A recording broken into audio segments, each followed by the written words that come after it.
Kitchen देख लिया, bedroom देख लिया, ड्राइंग रूम देख लिया, गेस्ट रूम देख लिया, लेकिन उनको 1 रुपया भी भ्रष्टाचार का वहां पर नहीं मिला।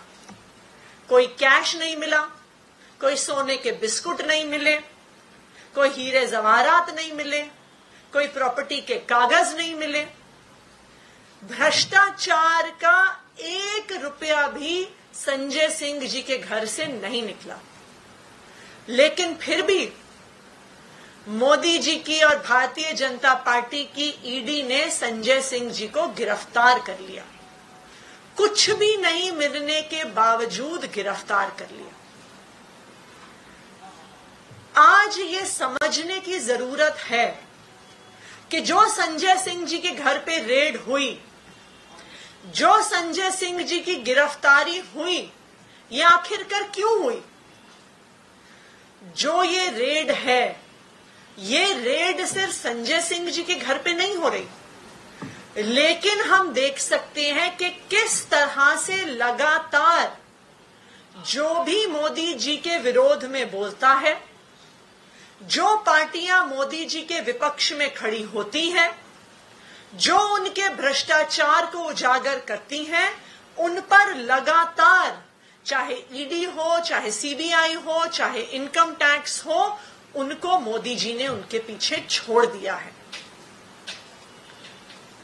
जब से विपक्ष की सारी पार्टियां एकत्रित होनी शुरू हुई, जब से इंडिया अलायंस बनना शुरू हुआ, तो हम देख सकते हैं कि एक पैटर्न है कि एक तरफ अलायंस बन रही है, एक तरफ गठबंधन बन रहा है, एक तरफ इंडिया की सारी पार्टियां एक साथ आ रही हैं, और दूसरी तरफ इन्हीं सारी पार्टियों के नेताओं पर एक के बाद एक सीबीआई की रेड हो रही है, ईडी की रेड हो रही है, इनकम टैक्स की रेड हो रही है।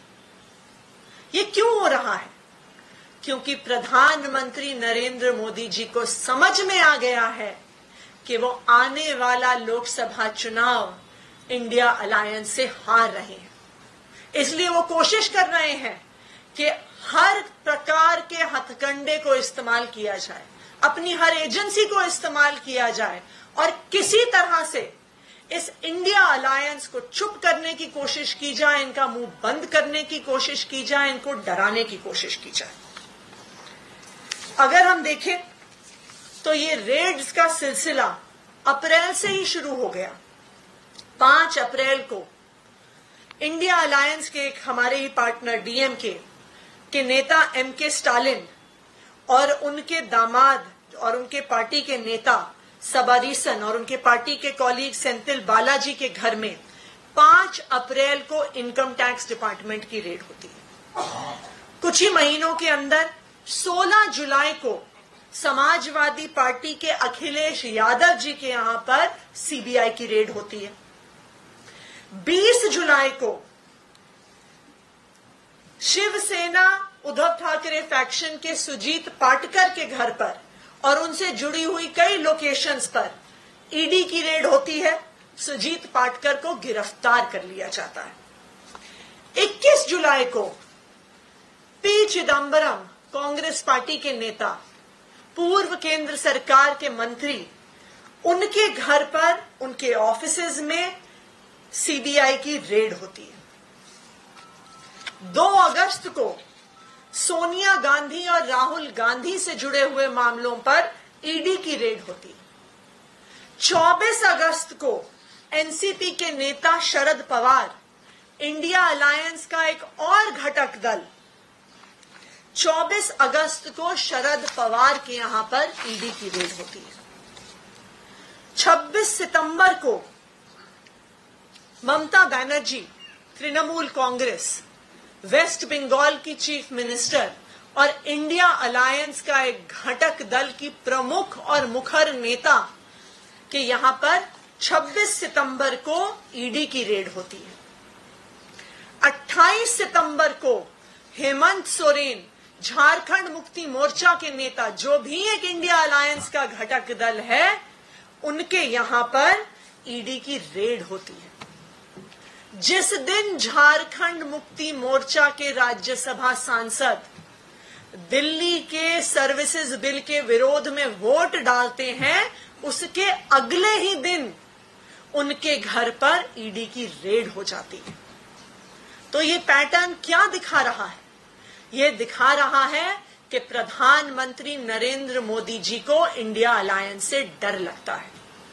ये ईडी और सीबीआई के रेड का, उनके सवाल जवाब का, उनके अरेस्ट का पैटर्न क्या दिखा रहा है कि प्रधानमंत्री नरेंद्र मोदी जी को पता है कि वो आने वाला लोकसभा चुनाव इंडिया अलायंस के सामने हारने वाले हैं। और उनकी ये जो हार की बौखलाहट है, ये पिछले एक हफ्ते में और भी ज्यादा बढ़ गई है। अब वो हर ऐसे व्यक्ति को चुप करने की कोशिश कर रहे हैं, उनका मुंह बंद करने की कोशिश कर रहे हैं, जो मोदी जी के खिलाफ, उनकी सरकार के खिलाफ आवाज उठाता है। हमने 4 दिन पहले देखा कि इस देश के वरिष्ठ पत्रकारों के घर में ईडी की रेड हुई, उनको डिटेन किया गया, उनके लैपटॉप, उनके फोन सीज कर लिए गए। क्यों? क्योंकि वो मोदी जी की सरकार में बढ़ रही बेरोजगारी पर, मोदी जी की सरकार में बढ़ रही महंगाई पर सवाल उठाते। उसके अगले दिन हमने देखा कि जब टीएमसी की मुखर नेता महुआ मोइत्रा जी जब कृषि भवन जाती हैं, वहां पर मोदी जी की पॉलिसीज पर आवाज उठाने की कोशिश करती हैं, कृषि मंत्री से मिलने की कोशिश करती हैं, तो दिल्ली पुलिस बर्बरता से उन्हें वहां से घसीट कर लेकर जाती है और उनको डिटेन कर लेती है। उसके बाद हमने देखा कि संजय सिंह जी के घर पर रेड होती है, 8 घंटे रेड चलती है, भ्रष्टाचार का 1 रुपया नहीं मिलता, लेकिन संजय सिंह जी को अरेस्ट कर लिया जाता है। उसके अगले दिन 5 अक्टूबर को कांग्रेस के नेता आरएम मंजूनाथ गौड़ा के घर पर और उनसे जुड़े हुए ऑफिसेज पर ईडी की रेड होती है। 5 अक्टूबर को तृणमूल कांग्रेस के नेता रथिन घोष के घर पर और उनके ऑफिसेज में ईडी की रेड होती है। 5 अक्टूबर को ही बीआरएस के नेता मगनाती गोपीनाथ के घर पर और उनके ऑफिसेज में इनकम टैक्स की रेड होती है। और उसी दिन 5 अक्टूबर को डीएमके के नेता एस जगत रक्षकन के घर पर और उनसे जुड़ी हुई ऑफिसेज की लोकेशन पर इनकम टैक्स डिपार्टमेंट की रेड होती। पिछले 5 दिनों में 8 जगहों पर जो इंडिया अलायंस के घटक दल हैं, वहां पर रेड हुई। 20 से ज्यादा पत्रकारों के यहां पर रेड हुई। ये क्या दिखा रहा है? ये प्रधानमंत्री नरेंद्र मोदी जी का डर दिखा रहा है, उनकी बौखलाहट दिखा रहा है कि वो किसी तरह से ऑपोजिशन पार्टियों को, इंडिया अलायंस के दलों को डराना चाहती है। यही स्ट्रैटेजी प्रधानमंत्री नरेंद्र मोदी जी और उनकी भारतीय जनता पार्टी की एजेंसियां कई सालों से अपना रही हैं। वो पहले जो उनके नेता उनके विपक्ष में खड़े होते हैं, उन पर ईडी सीबीआई के केस करते हैं और उसके बाद उनको ऑफर देते हैं कि भारतीय जनता पार्टी में आ जाओ, भारतीय जनता पार्टी की वॉशिंग मशीन में धुल जाओ, तो सारे ईडी सीबीआई के केस खत्म हो जाएंगे।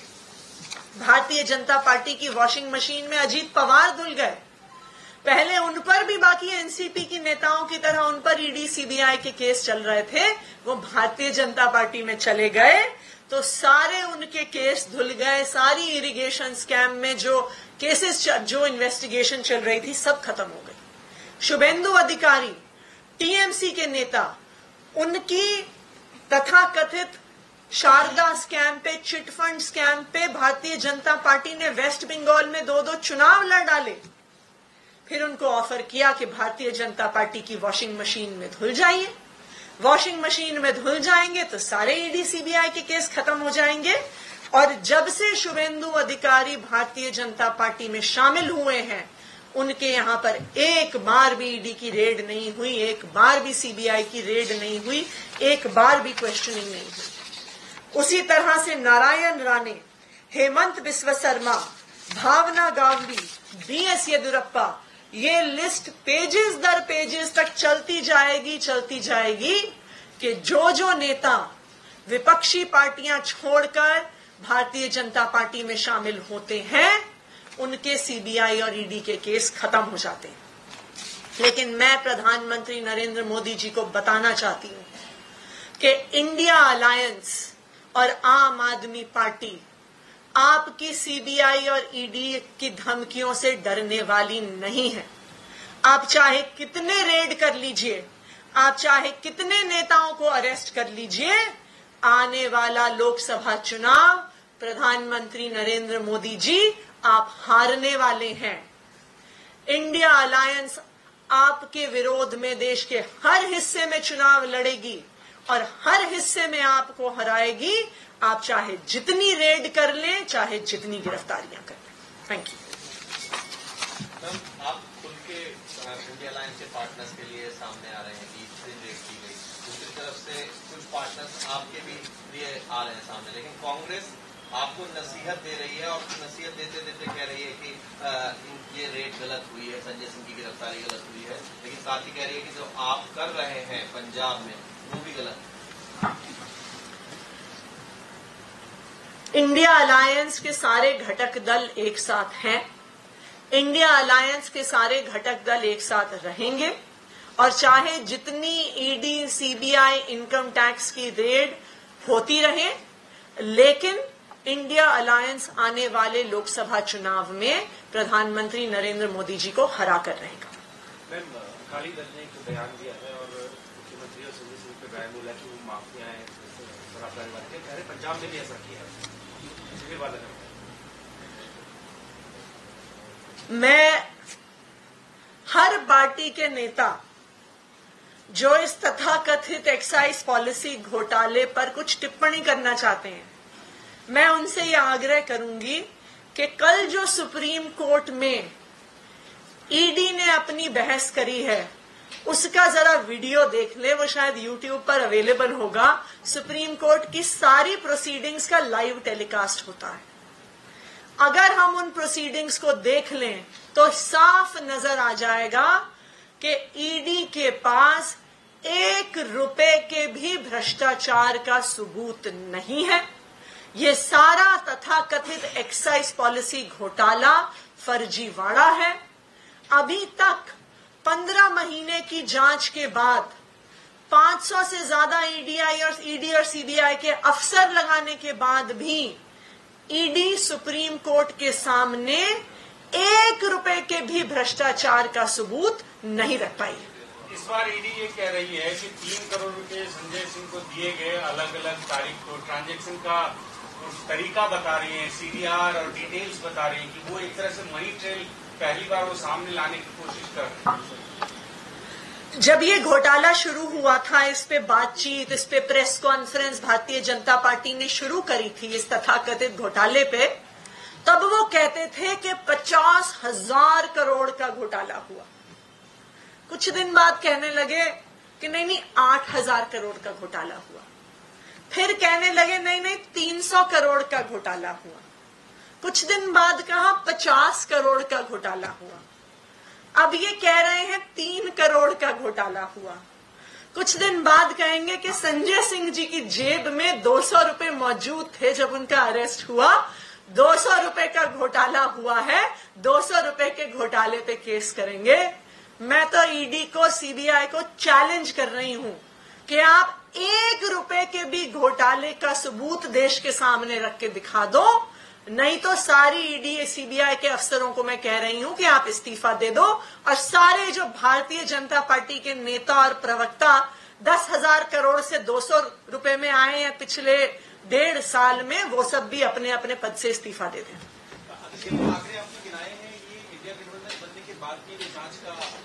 जब से इंडिया गठबंधन ने साथ, क्योंकि ये अलायंस जब से साथ आना शुरू हुआ, बातचीत होनी शुरू हुई, अप्रैल मई की बात है, तब से मैंने जितने रेड्स हुए हैं उनके आंकड़े गिनवाए।